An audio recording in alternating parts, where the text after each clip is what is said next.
Attachez-vous à Dieu. Télécharger la Bible 8 secondes et suivre de la musique, ça nous permet de nous sentir toujours de très belle humeur. Avant, j'étais vraiment très dépendante affective. L'heure est venue de parler des objectifs qui n'ont pas été atteints. Hello, bienvenue sur le Café Céleste, le podcast qui t'aide à améliorer ta vie grâce aux Saintes Écritures. Je suis Germaine Diem, servante du Christ, et chaque semaine, je partage avec toi des enseignements sur le couple, la famille, la vie professionnelle ou les finances, tous basés sur des histoires ou versets bibliques.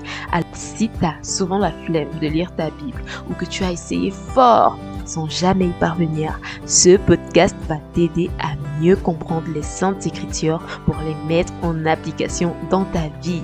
Et je prie l'Éternel qu'il crée en toi le désir ardent de lire davantage la Bible. Maintenant que c'est dit, tu n'as plus qu'à t'installer avec un café, un thé ou de l'eau et grandissons ensemble. Hey, c'est encore moi. Avant de passer au vif du sujet, je tiens à te présenter deux ouvrages que j'ai écrits pour t'aider à avancer dans ta marche avec Dieu. Alors, le tout premier ouvrage, c'est celui-ci qui s'intitule Restaurer. Alors, Restaurer, c'est un roman que j'ai écrit avec mon nom de romancière, Maya Sankara. Ici, je te raconte l'histoire d'Ange, une jeune femme qui s'est laissée aveugler par le monde, qui s'est laissée aveugler par la recherche de l'argent, par la recherche des finances, au point d'en perdre tout ce qui comptait vraiment pour elle. Elle a failli perdre sa famille, elle a perdu son fiancé, elle a perdu son travail, elle s'est retrouvée à zéro. Et je te raconte également comment le Seigneur l'a relevée. C'est le livre idéal à recommander à toute jeune personne qui se trouve à zéro, qui est désespérée, qui ne sait plus où donner de la tête et qui se dit mon cas est tellement grave que je ne sais pas comment me relever. Ce livre te permet de voir comment Dieu a restauré la vie de Ange de A à Z.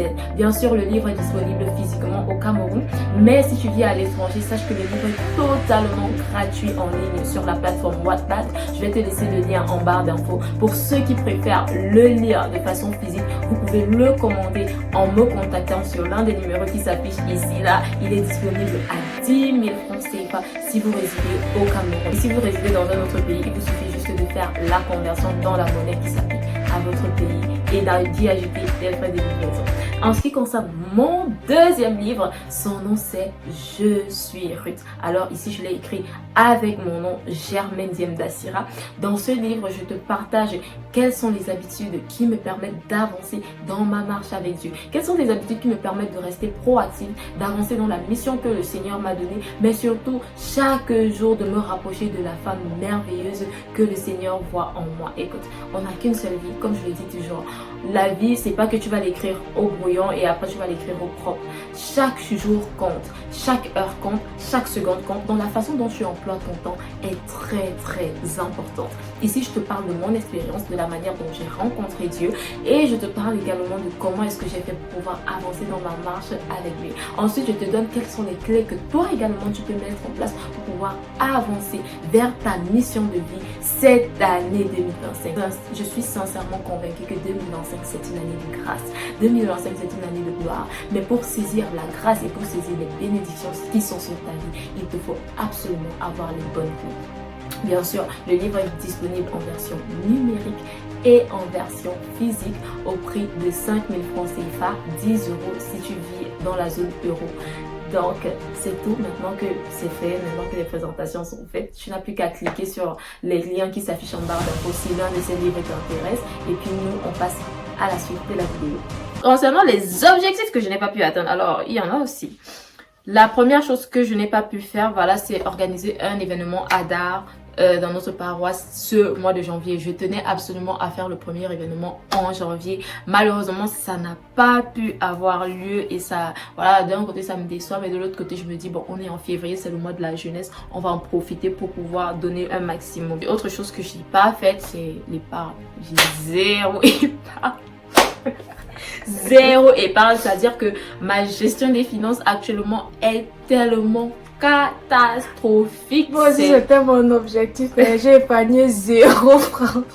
Est tellement catastrophique. C'est pour ça que je suis tellement heureuse pour le nouveau carnet qui a été sorti. Alors, à savoir que voilà, le carnet, ce carnet que je viens de te montrer, je l'ai mis à jour dans une nouvelle version. Là, voici, trop cute. Et dans cette nouvelle version, justement, j'ai inclus une partie financière. En tout cas, du moins, j'ai amélioré la partie financière. Elle se présente comme suit. Donc là, voilà, je vais forcément te mettre une capture là à l'écran pour que tu puisses bien voir. Donc, elle comprend la partie objectif financier avec les entrées, les sorties et l'épargne, mais aussi un suivi beaucoup plus précis au niveau de qu'est-ce que je fais entrer, qu'est-ce que je dépense et qu'est-ce que j'épargne. C'est-à-dire que mon objectif, l'action que je vais mettre en place du moins en février, c'est de me dire, ok, j'ai une caisse et chaque jour, je dois mettre un petit quelque chose là-dedans et je vais recenser, que je vais m'assurer qu'à la fin de la journée, j'ai mis le quelque chose que j'ai prévu de mettre, histoire d'atteindre mon objectif épargne à la fin du mois de février. Donc voilà un peu l'action que j'ai mise en place pour pouvoir atteindre mon objectif épargne, parce que les gars, c'est chaud patate quand même. Les habitudes que tu as retenues, c'est-à-dire que les habitudes que tu avais avant en 2024 et que tu as retenues, tu as conservé en janvier 2025. La patience. Principale habitude de la patience. C'est une habitude que j'étais en train d'apprendre en 2024 et que je suis revenue avec en 2022 parce que vraiment la patience, ça aide beaucoup. La patience, ça nous permet de ne pas nous presser, de ne pas entrer dans des choses bizarres pour avoir ce qu'on veut, parce que tout vient à point à celui qui sait attendre. Donc la patience est une très bonne vertu. Et il y a aussi une autre habitude, je sais pas comment, j'ai pas le bon mot, mais c'est quand en fait tu prends les choses au second degré. Oui, donc tu prends plus trop les choses à cœur, tu essaies de te détacher, de te dire que j'ai pas pu faire ça, si c'est que ça n'a pas réussi, c'est pas grave, ça veut dire que il y a autre chose pour moi en fait. Génial, on appelle ça la résilience. Oui, la résilience. Ok, génial, patience. En ce qui me concerne, les habitudes, voilà, que j'ai retenues. Alors, quand je parle d'habitudes, personnellement, j'entends par là les actions précises que je mène au quotidien de façon régulière. Donc, personnellement, il y a la prière, toujours. On peut pas vivre sans, on peut pas vivre sans. Toujours prier. Deuxième chose, les neuvaines aussi, neuvaines chaque mois que j'ai conservé par la grâce de Dieu ce mois de janvier. Et le brossage des dents, oui. Je me demande si je vais publier ça. Mais oui, donc concernant l'hygiène dentaire, donc je me suis mise, on va dire quoi, c'est une habitude que j'avais déjà mise en place en 2024 et que je veux absolument conserver pour me permettre d'avoir la dentition de rêve que je veux avoir, oui. Le sourire de star. Voilà, le sourire Colgate. Les habitudes que tu as éliminées. Le manque d'attachement vis-à-vis de ce que l'autre peut vivre, c'est-à-dire tu combats la dépendance affective. Tu étais tellement attaché. Maintenant, tellement tu as combattu ça, quand tu te libères, tu es tellement détaché. C'est-à-dire, tu développes ce qu'on appelle l'hyper-indépendance affective. Donc, au lieu d'être dépendante affective, tu es indépendante affective. Donc, si par exemple, l'autre veut ton aide ou l'autre traverse une situation, c'est pas ton problème. C'est plus ton problème. Mais maintenant, tu t'en fous des gens. Voilà. Et c'est pas bien. Il faut savoir être... Non, le juste milieu, faire le 50-50, essayer de, voilà, de pas trop être détaché, mais s'occuper sans quérir aussi. Bon, déjà, un truc que je remarque avec toi, c'est que la notion d'habitude, déjà, il faut que tu essayes un peu de revoir. Quand on parle d'habitude, c'est-à-dire, ce sont des actions spécifiques que tu fais. Par exemple, quand je dis, par exemple, manger 3 fois par jour, c'est une habitude. Se brosser les dents matin et soir, c'est une habitude. Tu vois un peu, non? Par contre, quand on parle de patience, la patience, c'est une valeur.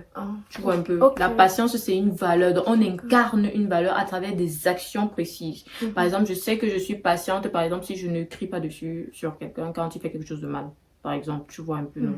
Donc, c'est ça aussi.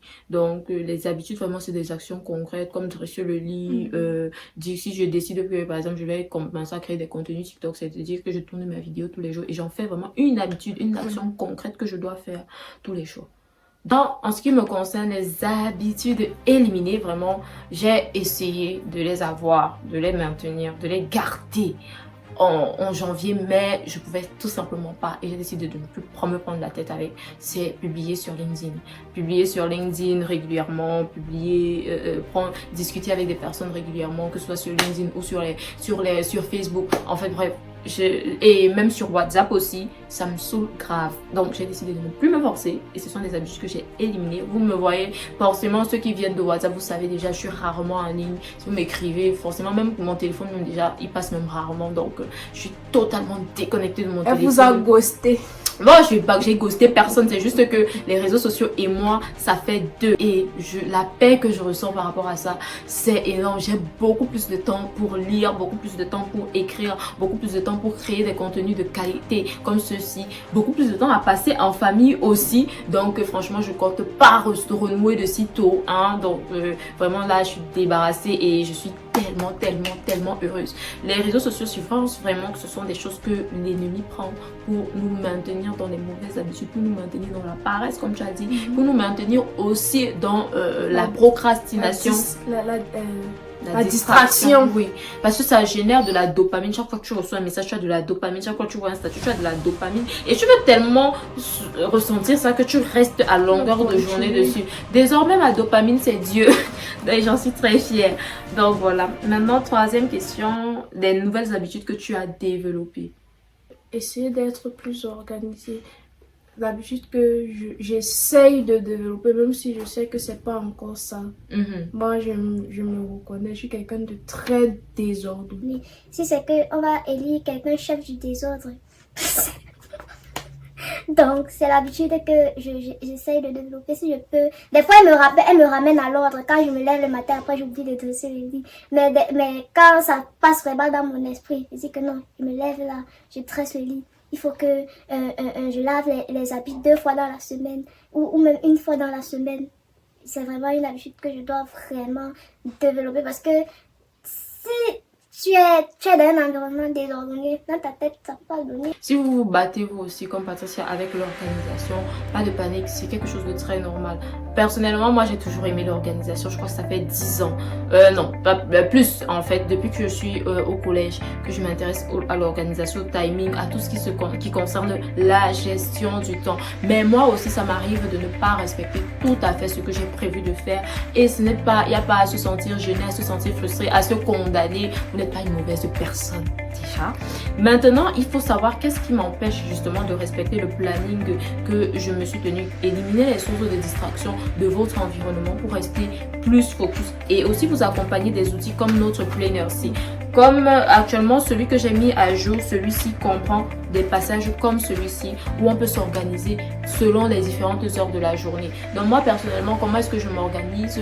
Déjà le matin, je définis quelles sont les tâches que je souhaite faire, que je vais à faire aujourd'hui selon les objectifs que je me suis fixés en semaine. Et après cela, je viens dans mon planeur, dans mon emploi du temps et je donne une plage horaire à chaque tâche. Bien sûr, il peut arriver qu'une tâche soit plus longue que prévu, mais il y a également des tâches qui sont plus courtes que prévues et je jauge un peu en fonction de ça et je m'organise. Maintenant, si à la fin de la journée, j'ai pas tout fait, je ne me fouette pas, je me dis juste ok, ce que j'ai pas pu faire, je le mets au lendemain, c'est pas grave. Mais l'idée, c'est de pouvoir gérer d'abord mes priorités en premier. Donc, si j'ai fait les tâches qui étaient prioritaires, déjà, j'applaudis pour moi et je sais que je suis très fière et je peux avancer. Donc, vous n'êtes pas des robots, ne commencez pas à vous dire à 6h, de 6h à 8h, je dois avoir faire ça absolument. Si je n'ai pas fait ça, c'est que je suis mauvaise, c'est que... Non.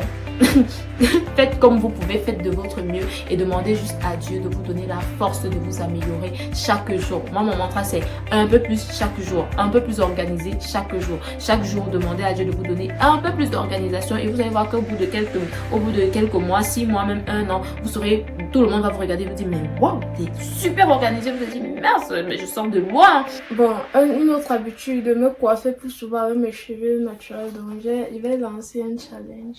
Ok, super. Donc, pour ceux qui veulent regarder le challenge, je vais vous laisser le lien vers le compte TikTok de Patricia parce que on va suivre ce challenge, madame, sur votre compte TikTok pour voir quelles sont vos nouvelles coiffures, quelles sont vos habitudes de cheveux, pour vérifier aussi votre évolution capillaire. Bon, nous là, on n'en a pas trop besoin, mais si vous avez une belle belle chevelure, ça peut peut-être vous intéresser. En ce qui me concerne, nouvelle habitude qui a été développée, parce que c'est ça aussi la question, nouvelle habitude qui a été développée, c'est faire le sport plus régulièrement. Donc là, actuellement, je fais le sport minimum 3 fois par semaine. Il peut y arriver que je fasse tous les jours, il peut y arriver que je fasse 100 fois, mais l'idée c'est de faire du sport minimum 3 fois par semaine. Donc j'ai beaucoup aimé et j'envisage même voilà de reprendre, de le faire plus sérieusement, de faire la danse plus sérieusement et aussi de reprendre le karaté parce que je suis karatéka. Donc on va se donner rendez-vous à la fin du mois de février pour savoir. Ceinture bleue, ceinture bleue. Ah, tout à fait. Donc on va se donner rendez-vous à la fin du mois de février pour savoir est-ce que j'ai effectivement repris ou est-ce que je n'ai pas du tout repris. Donc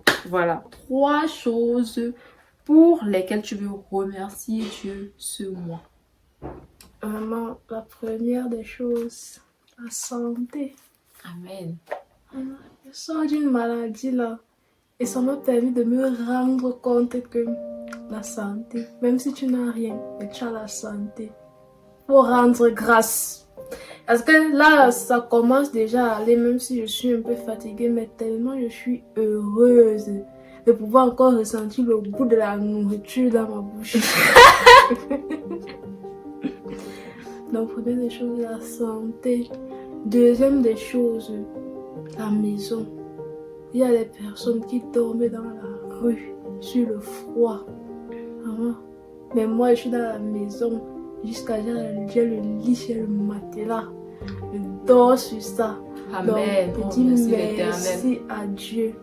Et troisièmement, ma famille. Il y a les orphelins. Il y a des personnes qui sont dans des familles bizarres. Mais Dieu m'a fait grâce. Donc l'essentiel, c'est des fois on ne se rend pas compte des bénédictions que Dieu nous fait. On se focalise juste sur ce qu'on n'a pas. Mais quand je suis tombée dans la maladie, je me suis rendu compte que Seigneur, je suis chanceuse. Et Dieu rend grâce seulement pour les petites choses. Même si je n'ai pas le travail, même si je n'ai pas repris mes études, mais seulement pour ma santé d'abord. Je dis seulement merci Seigneur. Amen. Pour moi, 3 choses pour lesquelles je suis reconnaissante. La première chose, c'est ma joie. Hey! Non, mais je sors de loin. J'étais dans une période très très sombre en 2024. Donc, 2024, fin 2023, 2024. C'était très très sombre. Donc, je remercie l'Éternel pour cette joie incommensurable que je ressens jour après jour, jour après jour, après jour, après jour. Malgré les difficultés de la vie, malgré le fait que certaines choses ne vont pas comme... J'ai envie de dire comme les humains voudraient que ça aille parce que selon l'œil de Dieu tout va bien. Selon l'œil de Dieu tout va toujours bien. Hein? C'est pas parce que les humains ne voient pas certaines choses que pour Dieu tout est allié, tout est comme ça doit être. Donc cette joie là dans mon cœur, je remercie énormément l'Éternel pour ça. Une joie qui est durable, une joie qui ne s'appuie pas sur mon argent, qui ne s'appuie pas sur mes vêtements, qui ne s'appuie sur rien d'autre que sur mon Dieu. La deuxième chose pour laquelle je suis reconnaissante, c'est la paix dans notre famille. Je bénis Yahweh pour ça, je bénis Yahweh pour l'entente, pour la paix qu'il y a entre nous, frères et sœurs, entre nos parents, entre nous tous. C'est une énorme bénédiction et ça n'a pas toujours été le cas. Donc on remercie l'Éternel pour qui a restauré la paix entre nous tous. Et la troisième chose pour laquelle je suis reconnaissante, c'est ma santé de fer. Donc avec ma c'est une grâce que l'Éternel m'a fait et je le remercie chaque jour pour ça, pour cette santé dont il me fait grâce. C'est vraiment un don de l'Éternel. Et je prie également pour toutes les personnes qui n'ont pas la santé en ce moment, que Dieu Tout-Puissant puisse vous restaurer, qu'il puisse vous donner la santé, parce que la maladie n'est pas de Dieu, la maladie est de l'ennemi. Et si vous marchez avec Dieu, vous avez le droit de saisir votre guérison. Dieu veut que vous guérissiez et Dieu veut que nous soyons tous en santé. Donc l'ennemi n'a pas sa place. Ce corps n'est pas dans la maladie. Ce corps est le temple du Saint-Esprit. Ton corps est le temple du Saint-Esprit et tu as le droit d'être en santé. Amen. Que l'Éternel te bénisse. Amen. On termine presque. Il nous reste encore quand même 3 questions, mais ça va. La prochaine question, c'est 2 leçons que tu as appris ce mois de janvier. Il y a un verset biblique qui dit, je retiens pas les noms des versets. En fait, je vais le transcrire. Maudit soit celui qui se confie à l'homme au lieu de se confier à l'Éternel. La seule personne à qui tu dois te confier, c'est l'Éternel. Il y a un autre verset qui dit, celui qui place sa confiance en l'homme, faites attention, placez votre confiance à l'Éternel. Donc c'est pour dire que faites attention aux amitiés, aux relations amoureuses, aux relations amicales, aux relations familiales. Votre seul ami, c'est Dieu. Et c'est vrai, ça va vous éviter beaucoup de problèmes. Même dans vos relations amoureuses, évitez de mettre votre partenaire sur un piédestal, c'est-à-dire que c'est lui votre monde, donc c'est votre univers. Et que quand ça va finir là, il va seulement vous pendre. Je lève la main parce que vraiment, je témoigne. Donc, vous-même vous savez déjà ce que je viens de dire. Le gourmet est lourd. Le gourmet peut tuer. Nous qui avons survécu au gourmet là, vraiment nous sommes forts. Deuxième leçon. Bon, ma deuxième leçon, c'est que l'humilité précède la gloire. Et si vous n'êtes pas humble, Dieu va vous forcer à être humble. Et si c'est Dieu qui te force à être humble, tu vas t'aimer. Mais après, les enseignements de Dieu sont les meilleurs. Hein? Ce sont ceux qui restent gravés dans la tête. Sauf si vraiment on a la tête trop dure. Donc, bien, anticipe déjà, apprends à être humble. Parce que moi, j'ai eu ma part d'enseignement de l'humilité plein de fois. Et quand c'est lui qui te force, parce que Dieu n'aime pas l'orgueil. Dieu n'aime pas l'orgueil. Pas du tout. Si tu es orgueilleux, c'est le péché le plus détesté par Dieu. Donc, s'il faut que tu es trop orgueilleux là, lui-même il va se charger de ton chaos. Et troisième leçon que j'ai apprise, c'est que... Leçon bonus. Leçon bonus. La gourmandise n'est pas bien.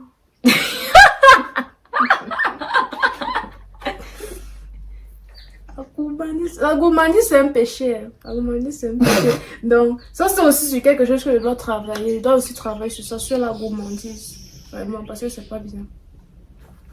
Et toi, Germaine, dis-moi. Ok, 2 leçons que j'ai apprises. La première chose, c'est que tout le monde a quelque chose à nous apprendre. Ne jamais négliger qui que ce soit un enfant, que ce soit une vieille personne, que ce soit quelqu'un qui n'a pas de diplôme, que ce soit même le fou. Je vous assure que tout le monde a quelque chose à vous apprendre. L'humilité. Oui, donc j'ai appris beaucoup de choses des mamans d'Ada. Parfois, ce sont des femmes qui n'ont pas forcément fait des grandes études, qui ne sont même pas forcément sorties de notre petit village ici, mais qui ont énormément de sagesse à partager avec nous. Et moi, je m'en suis ressortie grandie. Donc les gars, soyons humbles comme Patricia a dit. C'est pas parce que quelqu'un fait le doctorat il est forcément sage, hein. Oh, attention. Deuxième chose, c'est que la joie est une conséquence de la foi. Plus vous avez foi en Dieu, plus vous êtes heureux. Plus vous êtes connecté à Dieu, plus vous êtes heureux.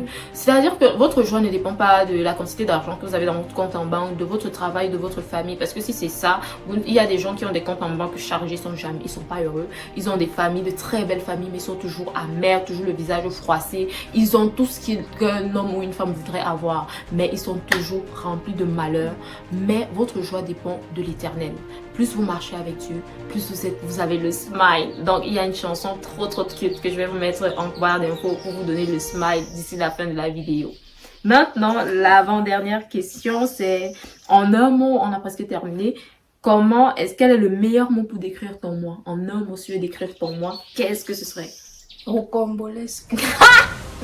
Quoi? Rocambolesque? Parce que il y a eu beaucoup de situations, beaucoup de masques qui sont tombés. Les balles. Vraiment, c'est pour ça qu'en janvier, si c'était vraiment rocambolesque. En plus de ça, avec l'état de santé. Donc, c'était vraiment quelque chose. J'ai vraiment commencé 2025 ici. C'était un commencement mouvementé. Ok. En ce qui me concerne, pour décrire mon mois de janvier, enthousiasme. Tous les projets avec desquelles que j'ai démarré, je les démarre avec beaucoup de joie. En fait, j'ai beaucoup plus d'espoir, beaucoup plus de lumière, beaucoup plus d'ouverture. Mais aussi, je fais confiance à l'Éternel pour me donner le discernement pour pouvoir choisir les bonnes options parmi les différents champs du possible. Donc, j'ai énormément d'enthousiasme, énormément d'espoir en ce qui concerne l'avenir et c'est juste génial. Et maintenant, bon, la dernière chose, c'est sur 5. Tu notes ton mois combien? Tu as combien sur 5? Note sur 5. Bon, je vais pas trop me concentrer sur le négatif. Moi, je dirais 5. Ouh! Parce que avec tout ce qui s'est passé, ça m'a permis de me rendre compte de la chance que j'avais. Amen. Et à quel point Dieu m'aime et à quel point il a prévu de belles choses pour moi. Donc c'est pour ça que je dis, malgré tout ce qui a pu se passer, tout ce qui aurait pu me rendre malheureuse, j'ai la vie, je vis. Tant qu'il y a la vie, il y a de l'espoir. Je suis en santé et Dieu va encore fortifier ma santé. Amen. Donc c'est pour ça que je donne 5 sur 5 à ce mois de janvier. Amen. Alors moi, je suis pas aussi... Voilà, je suis pas aussi... que toi. Moi, je suis à 3 sur 5. 3 sur 5. Je me dis, il y a des choses que je devrais améliorer. Il y a des choses que je devrais améliorer. Par contre, l'une des choses que je veux améliorer, ou que j'ai déjà amélioré, c'est la manière dont j'ai défini mes objectifs pour l'année. Je me suis rendu compte que j'avais défini beaucoup trop d'objectifs pour tous les domaines de vie. Et donc, il fallait que je sois un peu plus, je limite un peu plus. Et il fallait aussi que je définisse un plan spécifique pour l'évolution de mes objectifs, chose que je n'avais pas faite et donc que j'ai décidé d'améliorer. Parce qu'à la fin, c'est vrai, j'ai fait des choses, j'ai accompli des choses et donc je suis énormément fière. J'ai même avancé par rapport à mon vision board, mais je me dis que il y avait peut-être une façon de mieux faire les choses, tu vois. Il y avait, j'ai pas avancé dans tous les domaines, dans certains, dans les plus importants, comme le domaine spirituel, j'ai avancé, le domaine pro, j'ai avancé, mais il y a d'autres domaines dans lesquels j'aurais également voulu avancer et tout ça complète également ma marche avec Dieu. Donc je me dis 3 sur 5, c'est la bonne note et maintenant on espère que on aura une note supérieure pour le mois de février. Donc c'est tout pour cette vidéo. Merci Patricia de nous avoir rejoints. Vraiment, tu as apporté du smile. Tant qu'il y a la vie, il y a espoir. Tant qu'il y a de la vie, il y a de l'espoir. Je crois qu'on va clôturer avec ça. Alors, ce planeur, c'est celui qui va me servir de compagnon jusqu'à la fin de l'année. En tout cas, chaque mois, j'aurai plaisir à faire le bilan avec vous. On remercie Patricia de nous pouvoir apporter sa chaleur. On espère que tu vas venir plus souvent sur la chaîne. Vous pouvez la retrouver sur son compte TikTok. Je vous laisse le lien. C'est quoi le nom de ton compte TikTok même? Bon, juste Asira. Alors, donc vous pouvez la retrouver sur son compte TikTok. Asira, elle fait des vidéos cheveux, elle fait des vidéos RH. Ce sont des vidéos d'excellente qualité, je peux témoigner. Le lien juste dans la barre d'infos. Quant à nous, on se retrouve très très bientôt pour une prochaine vidéo. D'ici là, prenez soin de vous et soyez bénis. Bisous, bye.